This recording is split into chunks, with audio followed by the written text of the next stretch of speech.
Hello everyone. इस video में हम कवर करेंगे द एम्प्लॉयज़ कंपनसेशन एक्ट 1923।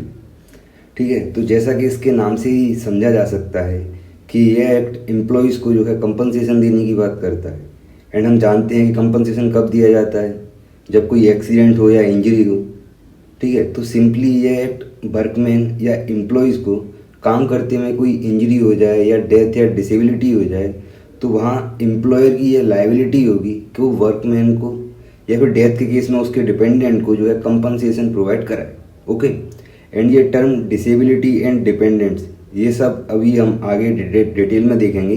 तो इंट्रोडक्शन में हम लिख सकते हैं कि this act is the first social security measure undertaken in India to provide workman and their dependents relief for injury by accident resulting in either death और disability. ठीक है, अब यह एक्ट नंबर 8 है 1923 का एंड इनेक्टमेंट डेट है 5 मार्च 1923। Now applicability तो whole India पर अप्लाई होता है एंड साथ में 4 तरह के 4 टाइप्स के यहाँ एम्प्लॉयज़ पर ये एक्ट जो है अप्लाई होता है। ठीक है, फर्स्ट सिंपल है, employees working in factory, mines, docks, construction establishment, plantation, oil fields and other establishment जो कि शेड्यूल सेकंड में लिस्टेड हैं इस एक्ट के। ओके, तो फर्स्ट जो एम्प्लॉई हैं जो फैक्ट्री, माइंस, डॉक्स, कंस्ट्रक्शन वगैरह में, प्लांटेशन वगैरह में वर्क कर रहे हैं अदर इस्टेब्लिशमेंट में जो कि शेड्यूल सेकंड में लिस्टेड हैं। सेकंड, ऐसे पर्सन जो कि एब्रॉड में वर्क करने के लिए रिक्रूट किए गए हैं and who is employed outside India as in schedule second. ठीक है, 2 हो गए।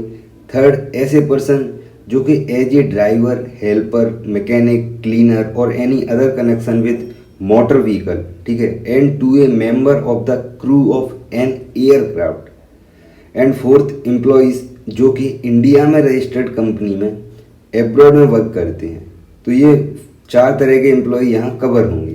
पहला, जो शेड्यूल सेकंड के अनुसार फैक्ट्री, माइंस वगैरह में काम करता है। सेकंड, जो एब्रॉड में वर्क कर रहे हैं शेड्यूल सेकंड के अनुसार।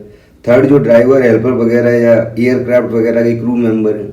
And fourth, Indian registered company के जो वर्कर हैं जो एब्रॉड में वर्क करते हैं। ठीक है, तो ये 4 तरह के वर्कर यहाँ पर कवर होंगे।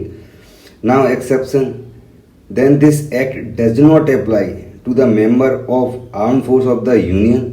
एंड ये भी याद रखना, इन पर भी अप्लाई नहीं होगा जो workman who are covered under the employ state insurance act. फिर ऑब्जेक्टिव लिख सकते हैं, to impose statutory liability on employer for injuries suffered by workman and employees out and in the course of employment. ये term बहुत important है, in the course of employment. जो injury या accident होता है वो कोर्स ऑफ एम्प्लॉयमेंट में ही होना होता है, तभी जो है कंपनसेशन दिया जाता है। अब डिपेंडेंट देखते हैं हम, जो कि सेक्शन 2(1)D में बताए गए हैं। तो यहाँ पर जो है 3 कैटेगरी में लिस्ट दी हैं जो आप खुद को आपको याद करनी होगी। ठीक है, wholly dependent at the time of death या partly dependent at the time of death of the employee. तो ये 3 तरह की लिस्ट होगी, इनमें कौन कौन आता है, विडोवर आती हैं, कहाँ कौन से चाइल्ड आते हैं, ये याद करने की चीज़ है। ठीक है, तीनों में देख लेना, पूरे ना हो तो कुछ कुछ आप जो है यहाँ पर याद कर लेना, पूरे ना हो तो कुछ तो कर लेना, एग्जाम में लिखने काम आएंगे। इसके बाद आता है अपना डिसेबलमेंट। ये 2 तरह का होता है, पार्शियली डिसेबलमेंट जो कि सेक्शन 2(G) में एंड टोटल डिसेबलमेंट जो कि सेक्शन 2(L) में डिफाइन किया गया है।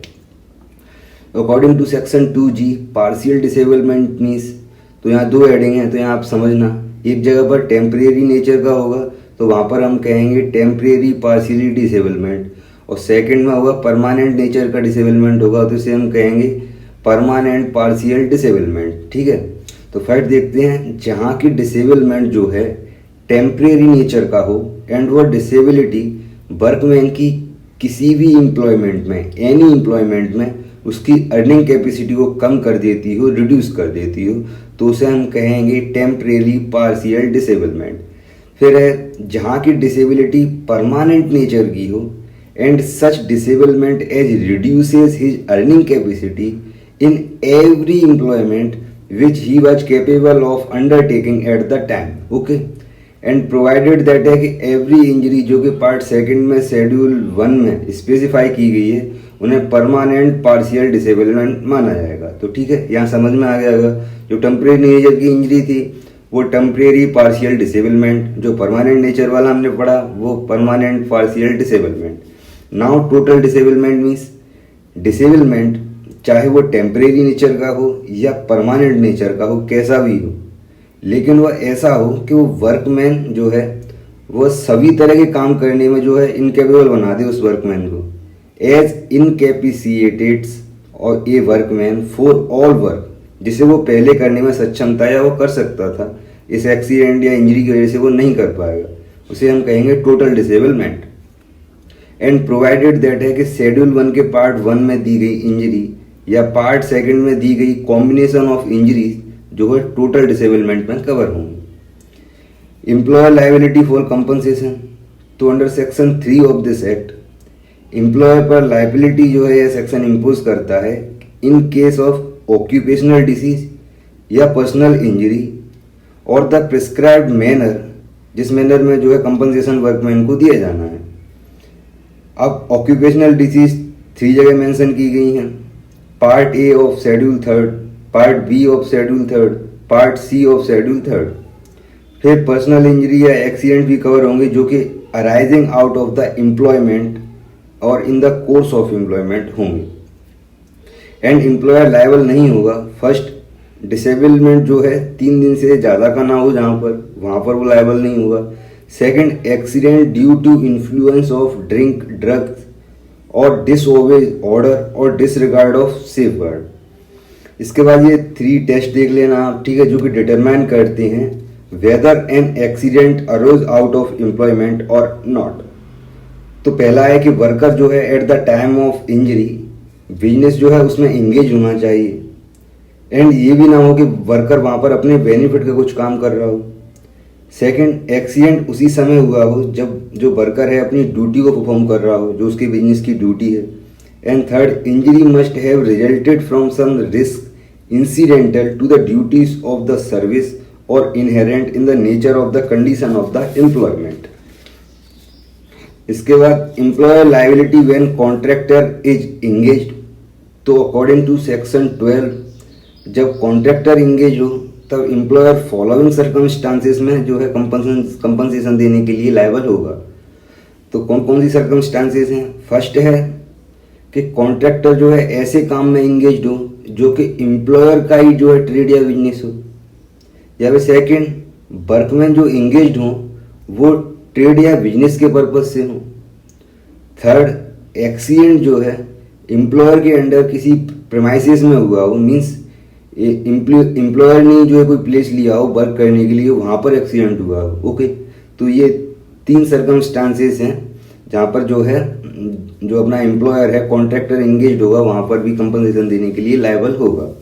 Now doctrine of notional extension, it refers to the time during which the employment continues.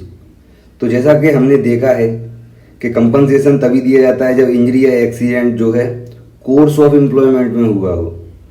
अब मान लो फॉर एग्जांपल आपकी ड्यूटी है दिन में 10 बजे से 3 बजे तक, एंड 3:30 बजे किसी अर्जेंट काम से आपको बुलाया जाता है और वहाँ काम करते हैं, वहाँ कोई आपको इंजरी हो जाए, तो क्या उसे हम कोर्स ऑफ एम्प्लॉयमेंट में नहीं मानेंगे?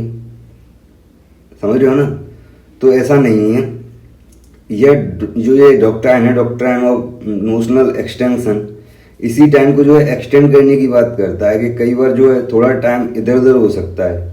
मेन चीज़ है इंटेंशन एंड सर्कमस्टांसेस, ठीक है। देयरफॉर यहाँ टाइम में एक रीजनेबल एक्सटेंशन दी जाती है जिससे कि जो वर्कर है अगर उसको कोई इंजरी हो जाए, एक्सीडेंट हो जाए, तो उसको कंपनसेशन का जो है लाभ मिल सके। यही सब चीज़ें यहाँ पर लिखी हैं, आप PDF से पढ़ लेना।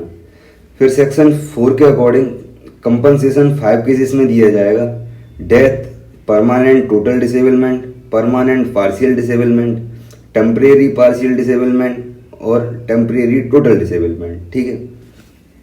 अब ये amount of compensation and procedure for calculation and distribution of compensation, ये टॉपिक आप PDF से पढ़ लेना। वीडियो लंबी हो रही है, इजी है, समझ में आ जाएंगे, एंड ना आए तो मुझे मैसेज कर देना आप लोग, ठीक है। ओके, मिलते हैं नेक्स्ट वीडियो में। थैंक यू, धन्यवाद।